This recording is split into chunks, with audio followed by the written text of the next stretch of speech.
Hello everyone and welcome to another video by Centipede Geek. Earlier in the week I made my first impression video of the Xbox 360 game by the name of Resident Evil 6. Well, today I'm going to talk about my final reactions to playing the game. I have now beat all of the campaigns except for the extra campaign that you unlock afterwards. I have not beat Ada Wong's campaign, I haven't beat hers, but I have beat Jake's, Chris's, and Leon's campaign now, so I wanted to give my final reactions after playing the game Resident Evil 6. If you guys don't know, I now have GameFly, and my new thing, what I'm doing is, I get a game once a week, and I keep that game for the entire week, and then I send it back. So it gives me a good week, a good little, I guess you could say, a rundown of the game, its mechanics and everything, and then I send it back and get a new game, and I think it, it kind of lets me know, whether or not I want to buy it or not, rent it for a week, send it back kind of thing. Anyways, so I've now sent Resident Evil 6 back, and now I have Max Payne 3 coming, and that should be here within the next week or so. So anyways, let's go ahead and get into my final reactions of the Xbox 360 game titled Resident Evil 6. First off, I want to say that Leon's campaign, if you guys listen to my first impression video, you'll know that Leon's campaign was the first campaign that I played. Well, I still want to say that Leon's campaign is still my favorite of the 3 campaigns that I played. It's the most survival horror, it's the funnest, the cutscenes, it's the most suspenseful of the 3 campaigns that I played, and overall I just felt it was the funnest. It had the zombies in it. A lot of people said it was kind of a throwback to the game Resident Evil 4, and Leon's just a great character, and the cutscenes and the story of the game, of all 3 campaigns actually, it's just downright phenomenal, and I love the story. This is probably one of the best stories I've seen to a game in general in a long time, at least in the past decade, because the story to this game was just great, and I loved it. So first, let's talk about Leon's campaign. Leon's campaign is you're shooting a lot of zombies. Like I said, it's very survival horror. Most of the time, you'll be using assault rifle and stuff, but most of the time in Leon's campaign, you'll probably be using just your basic pistol or hand-to-hand combat. Most of the time, just a basic pistol, though you will use stuff like an assault rifle, sniper rifle, and stuff like that. But like I said, most of the time I use just my pistol because that's the feel of the game. More of a survival horror. You do all kinds of stuff, like you face, I don't want to say too much if you guys haven't played it, but you face creatures such as like a mutated shark, and you're swimming for the first time, so that was really cool. And then later on in the campaign, Leon meets Chris's character, and they kind of fight for a few seconds, so that was really cool.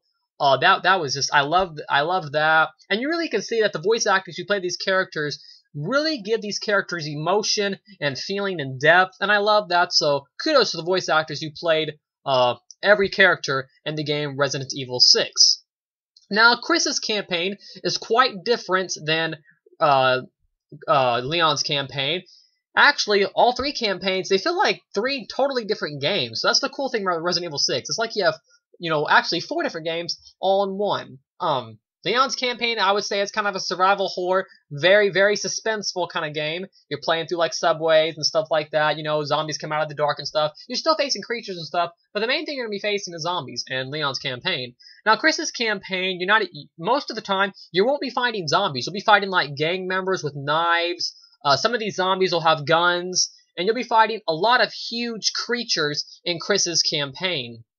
His, I would say, is kind of a third-person shooter action kind of one. You'll be ducking under fire a lot. Just so you guys know, you'll be hugging walls a lot, coming out from the wall and shooting with your machine gun. And most of the time in Chris's campaign, you'll be using the assault rifle that you start off with. You'll be using other stuff like RPGs and sniper rifles and pistols too. But most of the time, the assault rifle will be your man's best friend in Chris's campaign. I really enjoyed Chris's campaign, though I didn't feel like, my minor complaint is I didn't really feel like it was a Resident Evil game. I wish that Chris's campaign could have compared to Leon's campaign and the gameplay. Now, the storyline of Chris's campaign is great. I don't want to say what happens because I don't want to get real spoilerish with his, but his is great. The storyline of Chris's campaign is great, and I loved it. Those characters are downright just phenomenal in Chris's campaign, so I really enjoyed it. So overall, the cutscenes are right on par with Leon's campaign, but the gameplay of Chris's campaign does not compare to Leon's. Leon's is just a lot funner. Chris's was fun too, but it just wasn't as cool as Leon's. So I really wish that the campaign gameplay mechanics would have been on par with Leon's. And now Jake, the third character's campaign, his is all hand-to-hand combat. So most of the time, unless you want to use his pistol, you'll be using his Bad A hand-to-hand combat.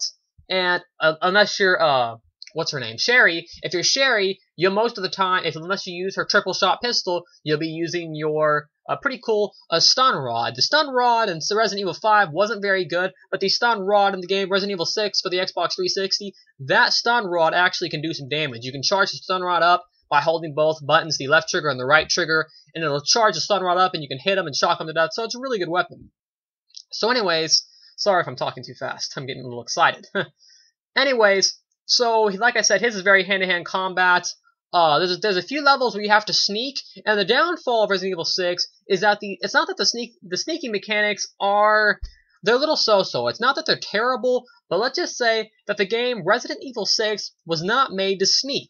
It's made to go up there, shoot some zombies, duck behind walls. That's what the game Resident Evil 6 was made for. The game mechanics aren't terrible at sneaking, but they're not necessarily good either. There's a few levels, I can think of at least 2 or 3, where you have to go around sneaking through, you're captured, and you have to go sneaking through a level, and it's a little difficult. Not that I mind, I love difficult levels, but it would have been a little easier if the sneak mechanics for the game would have been just a little easier for me. That way I could actually run up behind them and crack their necks and stuff, because they needed to make the mechanics, they should have just left the sneaking out of Resident Evil 6 because it's not a Splinter Cell game. In Splinter Cell, it's fine.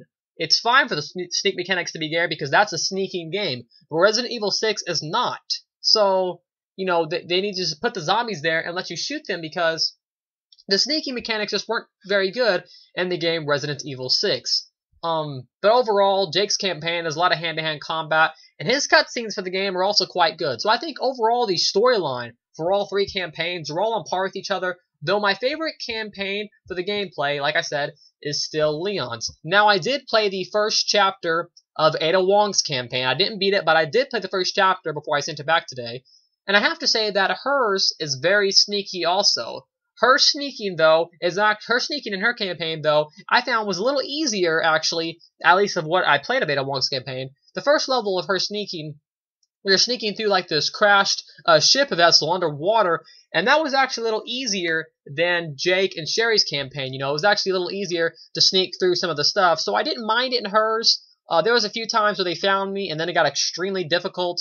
But overall, Resident Evil 6 is a great game. It's not, I would say that it's not perfect, because if it was perfect, that means that all 4 campaigns would be on par with each other. And because I wish that all 4 campaigns would be just as good as the other one. That way I could be like, I don't know if I like Chris's more, I don't know if I like Leon's more. But overall, I really think Leon's campaign is definitely the funnest. I will say the storyline is downright perfect, because the storyline was very, very, very well done for a Resident Evil game. I enjoyed it. I always thought Halo storylines for the Halo games were very well done, at least for Halos 1, 2, and 3. I haven't played Reach yet, so I don't know. Or Halo 4 I have not also played, or ODST or any of those. But I always found those to be good. So I think Resident Evil 6's storyline is definitely on par with the Halo storylines. It's just really cool. People get infected. You're seeing the city. The graphics are amazing. The gameplay's amazing. And overall, I think I'm going to give Resident Evil 6 a solid 9 out of 10. And the only reason it's not getting a 10 out of 10 is because the gameplay of Chris's and Jake's campaign just can't compare to Leon's campaign. They're just not as fun as his. Anyways, this is my final reaction video to the Xbox 360 and the PS3 game titled Resident Evil 6. Like I said, I will be making a first impression video soon for the game Max Payne 3, and I'll let you guys know my first impression and my final reactions to playing that game after a week of playing it. So anyways, once again, thanks for watching. Like, comment, subscribe to my page below, and I will see you guys later with another video by Centipede Geek.